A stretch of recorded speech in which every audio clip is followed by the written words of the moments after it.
Jobs and Economic Development Committee back to order. We were at members' comments. We are 5 minutes past our time, and we have another committee coming in, and TV is on here. So if we keep the comments brief, and I will do the same. Are there any comments, any questions from the members?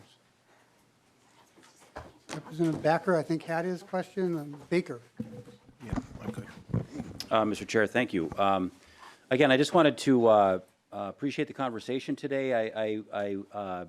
I spent a lot of time on this bill in energy. We tried to make a lot of amendments, recognize things like nuclear power is an important part of our energy component, and yet this bill sort of takes away the recognition of nuclear as clean power. The jobs part of it today, I know that's what our focus is today, Mr. Chair, is I appreciate the comments about local jobs, prevailing wage, but it doesn't land that way in rural Minnesota, and I know we're kind of getting tired of rural Minnesota, but that's what we're here to do. We're here to support them, and this is a bad bill getting worse as it's moving along. I'm going to oppose the bill today just because it hurts the wood industry. It hurts the steel industry. It hurts mining. These are a lot of really good paying jobs that when you start acting like these state projects and we're just going to do prevailing wage when private contractors are doing the projects, then we are putting our place and footprint on places we don't belong. It's up to the general contractor and that owner of that company to make sure everything is safe and sound. As an employer, I know it's my responsibility to make sure that I have employees that are well trained, and if I don't do that, I pay a big price with either energy or insurance rates or other things. So with all due respect, Representative Stephenson, this is a bill that is not ready yet, and it should not go forward. We are all on the same pathway to get to some cleaner energy. I am on board with that, but when you start putting in mandates and dates when we're going to do certain things, when the science isn't quite there yet, we start putting labor requirements on it, making it harder and harder. It will cost our ratepayers in Minnesota a lot more money, and as employers and thinking of how we are going to survive this next unknown few years or 6 months right now with this horrible virus going around, our economy needs everything we can do for us to stay out of the way. So with that, Mr. Chair, I appreciate the extra time. I'll be supporting no on the vote today. Representative Haley. Thank you, Mr. Chair. And just to echo Representative Baker's comments, I'm concerned about the nuclear definition in this bill as well, but I'm not on energy, so I'll stick with jobs. I would really encourage you to work with the stakeholders on this prevailing wage piece. We want to grow the entire pie of jobs, union and non-union jobs. I know businesses in my district, they're paying 30–40% more than union rates to get the workers. So again, we have a workforce shortage. We want all hands on deck to address it. And I'm really concerned that your provision in this bill is going to reduce those opportunities in the state. Can you answer this question again? If maybe my facts are wrong, but my understanding is there's no other state in the union right now that has prevailing wage requirement on renewable energy. Representative Stevens. Mr. Chair, Representative Haley, I actually can't answer that question right now, but I'm happy to look into it and get back to you. Okay. Mr. Prance maybe can. Mr. Krantz, identify yourself for the tape.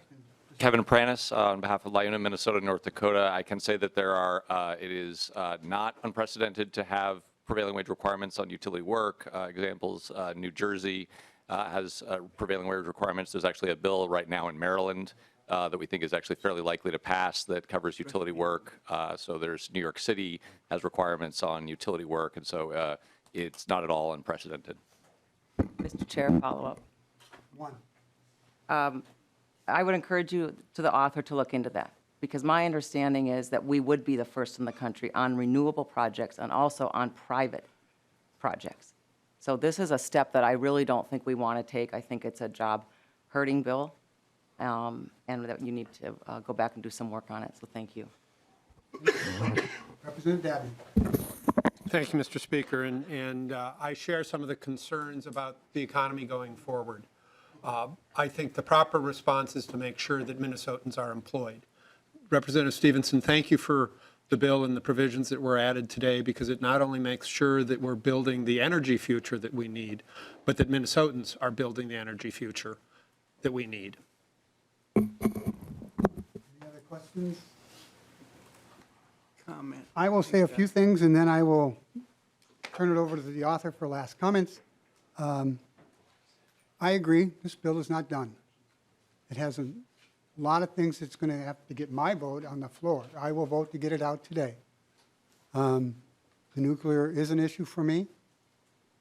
How are we going to retrain the people who do have to move on from these particular jobs? Just to name a few. But in response to the prevailing wage, again, I've been here 20 years, I'm gone, I'm done. But you know, I don't understand what it is about prevailing wage that it's only a one-way street.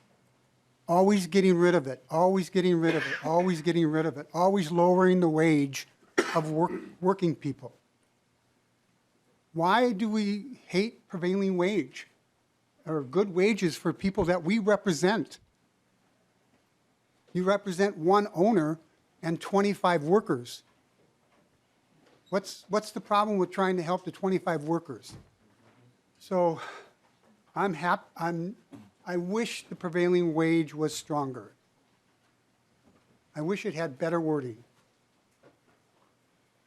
I have voiced to the author many times what I thought of his bill and how hard it is for me to vote for it. So with that, any last words other than it's a good bill, vote for it? It's a good bill, vote for it. The clerk will take the roll.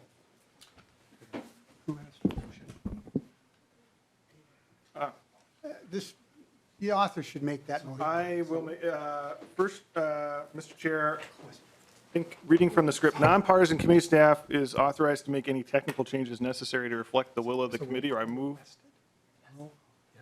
I move that nonpartisan staff is authorized to make any technical changes necessary to reflect the will of the committee. And then I would move that House File 1405, as amended, be re-referred to the Energy and Climate Change Policy and Finance Division. Clerk will take the roll. Representative Mahoney, Aye. Representative Gunther, No. Representative Noor, Yes. Representative Backer, No.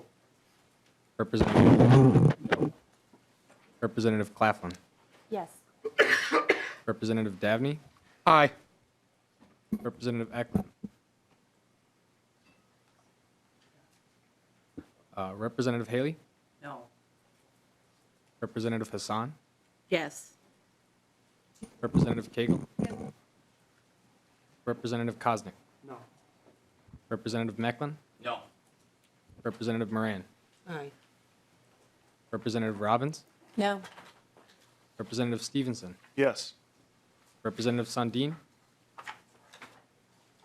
Representative John. Aye.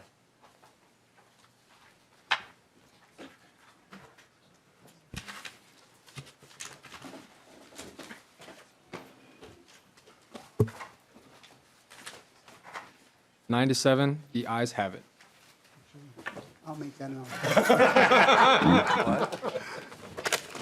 Today, the committee is passing 1405 on a 9-7, 9 ayes and 7 nays. We stand adjourned.